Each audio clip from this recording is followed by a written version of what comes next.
클릭 감사합니다. 삼테크TV 김선프입니다. 만나서 반갑습니다. 이번 시간은 총체적 위기항구 9월 위기설 어떻게 돼가나 각자 꼭 해야 할 일에 대해서 알아보도록 하겠습니다. 자, 은성수 대출 보증 연장 끝나는 9월 무슨 일이 생길지 벌써부터 고민. 자, 6월 달에 이런 얘기를 하셨죠. 대출 만기 이자 상환 유예, 결국은 이제 유예를 했습니다. 내년 3월 말까지 6개월 동안 연장하게 됐는데요. 대출 만기 연장 이자 상환까지 유예, 공매도 금지 추가 연장. 자, 신문 쉽다 이렇게 되어 있는데요. 자, 연체 리스크 잠못 드는 금융권 떠오르는 9월 위기설, 공매도 금지 내년 3월 달까지 6개월 연장하다. 2.5단계만으로는 부족하다. 폭증 일시적으로 줄이는데 그칠 것이다. 사회적 거리두기 2.5단계 격상하니 무급휴직 강요하더라. 책임은 누가 지나 이렇게 돼 있죠. 자, 사설 미국은 코로나 줄도산, 한국은 9월 위기설 이렇게 돼 있습니다. 자, 연체율 상승 곡선 부실 9월부터 본격화된다. 연체율 현실 반영 늦어서 급증한 규모도 우려되고 이자 유예 조치로 눈 가리기 시기다 이런 거죠. 터져야 사태 심각성을 인지하게 될 것이라는 것입니다.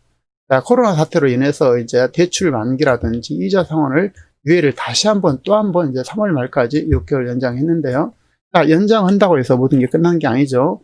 그래서 이제 모든 그 위험을 그냥 단순하게 뒤로 미루는 것입니다. 근데 작은 하나 사건 가지고 이제 위기가 터져 나오기 때문에 항상 지금은 긴장할 수밖에 없는 그런 시간이다라고 말씀드릴 수가 있을 것 같습니다.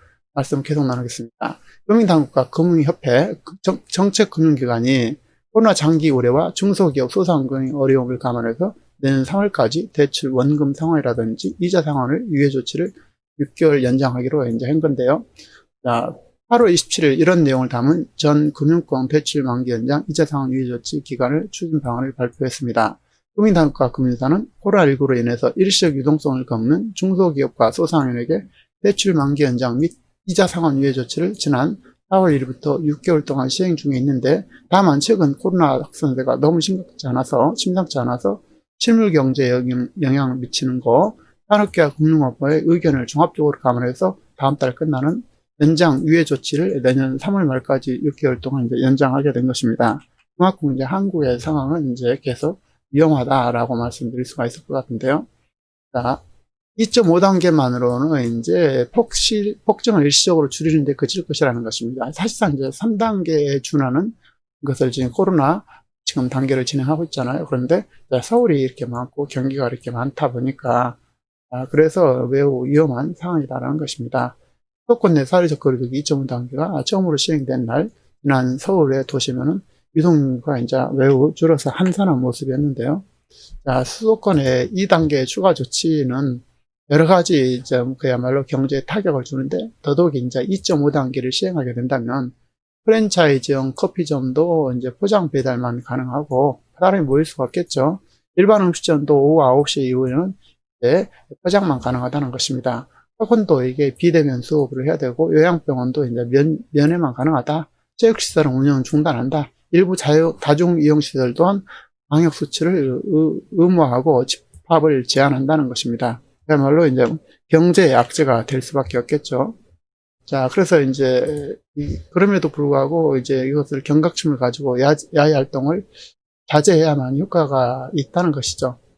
다만 이번 시점으로 코로나 확산세가 주춤할 수는 있으나 50명 미만의 일일 신규 확진자 수가 발생하면 2차 유행 전으로 돌아가기는 어려울 것으로 내다본 것입니다. 김우주 고대 구로병원 감염과 교수는 이날 통화에서 일찍 3단계를 곱고 짧게 시행했어야 되는데 상황이 이미 만만치 않아졌다는 거죠.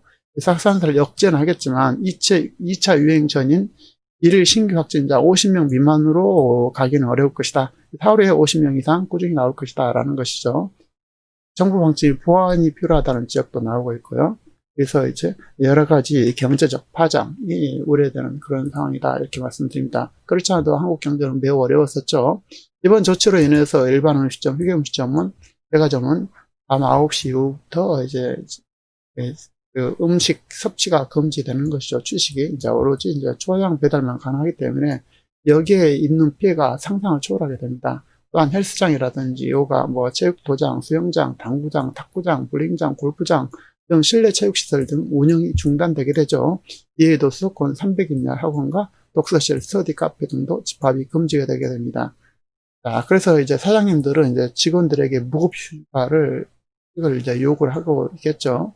그래서 이제 이 수백만에 달하는 직원들은 결국은 이제 무급휴직을 해야 되고 이것을 누가 책임져야 된다는 것이죠. 그래서 이제 그래서 한국 경제에 그야말로 여러 가지 문제가 생기겠죠. 그래서 잠 못 드는 이제 금융권 떠오르는 9월 위기설 이런 세부적인 내용을 좀 살펴보면요.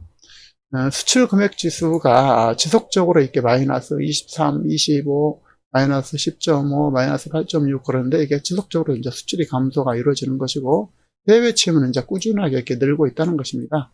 그런 이제 큰 흐름만 제가 말씀을 드리도록 하겠습니다. 이것은 이제 한국은행 가면 100대 지표에 가면 자세히 나와 있습니다. 언제든지 여러분도 직접 살펴보시기 바랍니다. 자, 경제 성장률을 보면요. 계속해서 이제 마이너스 상황이죠. 그래서 경제 성장률도 이제 급격하게 이제 마이너스 상태가 이어지고 있다라고 말씀을 드릴 수 있습니다. 그래서 마이너스 4%까지 이렇게 들어오는 상태죠.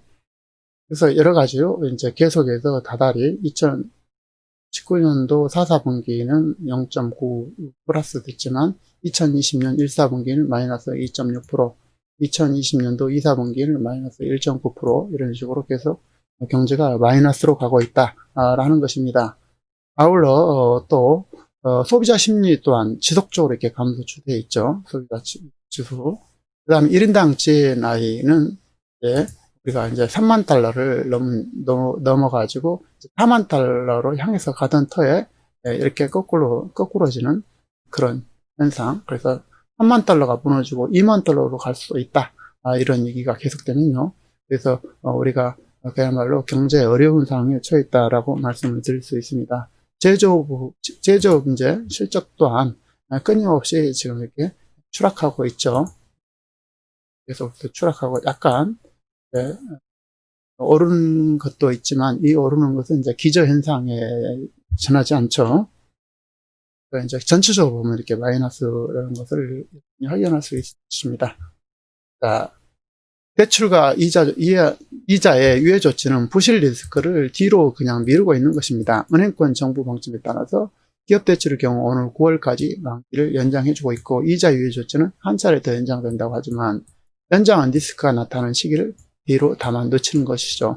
사태가 발생할 때는 더 심각해질 수밖에 없는 상황이죠. 고름은 고름일 뿐인 것이죠. 그래서 반드시 털어내고 가야 되는데 이걸 털어내지 않고 계속 뒤로 미룬다면 더 큰 상처와 또 예를 들어서 발만 자르면 걸 이제 그 위에까지 자르는 그런 문제가 생기겠죠. 대형은행 관계자는 당국은 계산 기준을 바꿔서 건전성을 좋게 보이는 착시 현상을 일으키고 있다면서 임시 처방을 통해서 뒤로 밀어놓은 리스크는 언젠가는 크게 터지기 마련이라는 것입니다. 9월 이후가 계속되면 사태의 심각성이 나타날 것이라고 말하고 있습니다. 그래서 이제 계속 우리 한국은 위기의 순간들을 계속 맞고 있는 건데요. 환경 밀레니엄 포럼에서 모든 위기를 9월로 미뤄놨을 뿐이라고 토로한 것은 그야말로 새삼스럽게 위기의 본질을 생각하게 한다는 것입니다.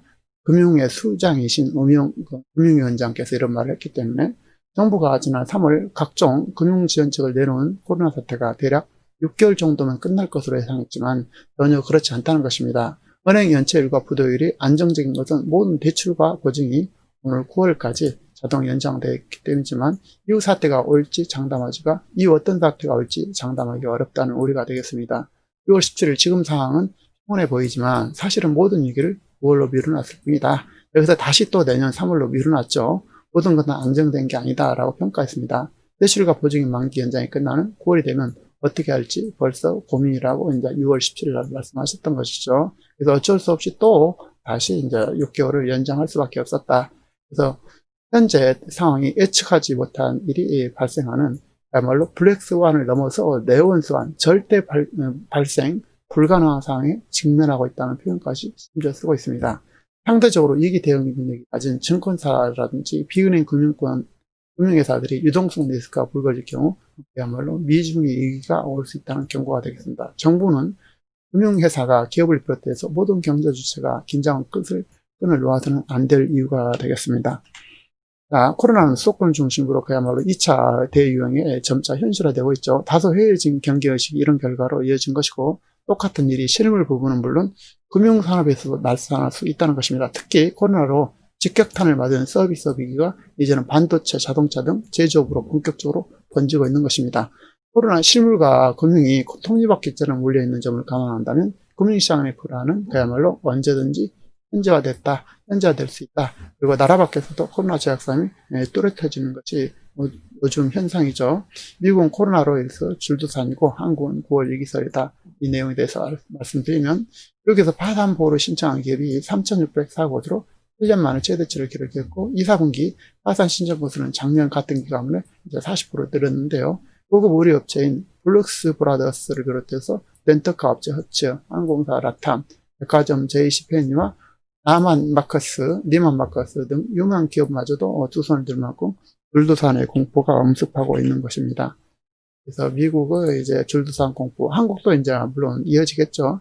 가장 큰 원인은 하루에 2, 3만여든 미국 내 신규 확진자 수가 6월 하순부터 2배 이상 급증한 것이고 11일엔 7만 명을 넘기면서 하루에 지금 요즘 10만 명까지 넘기고 있죠. 2차 유행이 또렷해지고 있습니다. 경제활동 재개가 기대를 걸었지만 여전한 판매 감소라든지 노급휴직에도 쌓여가는 인건비, 꽉 막힌 자금 어림 등이 기업을 벼랑 끝으로 내몰고 있는 것입니다. 미국 정부가 쏟아부은 돈 2조 8천억 달러, 다시 말해서 3,360조 원의 천문학적인 경기 부양책도 역부족이라는 얘기까지 나오고 있는 중입니다. 치료제 백신이 개발되기까지는 코로나 위기가 장기화될 수밖에 없어서 미국 산업계의 파산 도미노는 한국에도 직간접적으로 충격을 주게 되죠. 급증하는 국내 기업과 가계의 부채가 급증하는 상황은 한시도 경계를 늦춰서는 안 될 것이다 라는 것입니다. 실탄 끌어모으기 동학개미 여파 가계빚 1630조 원 사상 최대였죠. 가계빚이 이제 눈덩이처럼 불어나고 있는데요. 그 사상 최대인데 차익금을 조달해서 주식을 사들이는 개미 투자자들이 동학개미 운동이 작용한 결과라는 것입니다. 증가속도가 소득의 증가속도가 매우 빠른 만큼 한국의 경제 내관이 될 수 있다는 우려가 나온 것입니다. 그래서 개미 투자자들이 이제 끊임없이 그 주식을 사들임으로써 순매수, 어마어마한 매수를 이루고 있죠. 하루에 심지어 1조 6천억까지 이렇게 매수하는 그런 놀라운 일이 동학개미들이 이루고 있는데 그런 것들이 대부분 빚을 통해서 한다는 것입니다. 빚은 반드시 무너지게 되는 시간이 오게 됩니다. 그래서 한국은행이 19일 발표한 2020년 2분기 가계신용을 보면 2분기 말 가계신용 잔액은 1637조 2760억 원으로 전기 말에 비해서 25조 8700억 원 1.6% 늘었다는 것입니다. 같은 증가폭은 1분기 11조 1149억 원보다 2배 이상 많은 수준이고 지난해 4분기에 비해서 가장 큰 것이 되겠습니다. 가계신용은 은행과 비은행, 금융회사의 가계대출과 신용카드 할부액을 모두 합치는 금액으로 가계부채 총액을 이렇게 종합적으로 나타낸 지표다 이렇게 말씀드릴 수 있습니다. 가계신용 증가폭은 지난해 2분기 16조 8259억 원에서 3분기 15조 8136억 원으로 4분기에 27조 7,500원으로 그야말로 뛰었는데요. 1분기 재차 11조 1149억 원으로 10조대 원을 내려갔지만 다시 2분기 20조대 원으로 증가폭이 나타난 것입니다.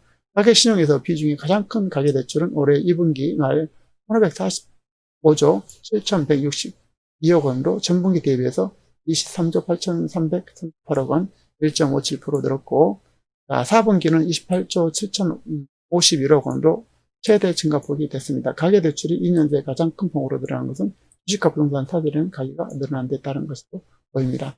기업들 가운데서 올해 영업이익으로 이자도 못 갚던 곳이 전체의 절반을 넘을 것이라는 암울한 전망까지 나오고 있습니다. 그럼에도 5대 시중은행의 대출 연체율이 다행히도 이제 많지 않다는데요. 그 금융당국이 대출 만기와 이자를 올해 9월 말까지 유예한 에 따른 착시 현상이라는 사실입니다. 금융권에서 9월 유기설에 대해서 우려가 매우 커지고 있고 대출과 이자 만기가 또 한 차례 연장되었지만 부실 리스크를 뒤로 미루는 것뿐이다라는 것입니다. 확산 부채가 쌓여서 자칫 금융위기로 던지는 최악의 상황이 발생하지 않도록 각자 철저히 대비해야 될 것이고 전 세계까지 최악의 경제 상황에서 한국 정부는 그야말로 반시장적, 반기업적 정책으로 일관하고 있기 때문에 또 각종 규제로 기업이나 일자리를 늘리는 산업이 숨쉴 곳이 없다는 것입니다. 누가 이 엄혹한 시절에 따라할까 싶은데요. 껌이나 떼고 청소나 하는 비생산적 공공 일자리를 아무리 늘려도 결국은 저달가 꺼먹기죠. 일자리 핵심은 역시 기업인 것입니다. 지금과 같은 기업 목적이 세금 폭탄에 부자들은 떠나가게 되고 가난뱅이만 남게 되는 것이죠. 한국 경제는 중소기업은 물론 대기업도 이제 무너질 수 있는 그런 상황까지 왔다. 최악의 상황까지 왔다. 9월 위기는 언제든지 현실화될 수 있다라는 것입니다. 그래서 경제가 무너진 것은 그야말로 한순간인데요. 거대한 뚜기, 작은 개미 구멍으로 시작되죠. 지금은 여기저기에 작은 구멍, 큰 구멍이 이제 뚫리고 있는 상황이다. 이렇게 비유적으로 말씀드릴 수 있을 것 같습니다. 언제 어떤 것이 트리거 방아쇠가 되어서 터질지 모르는 살을 파는 것입니다.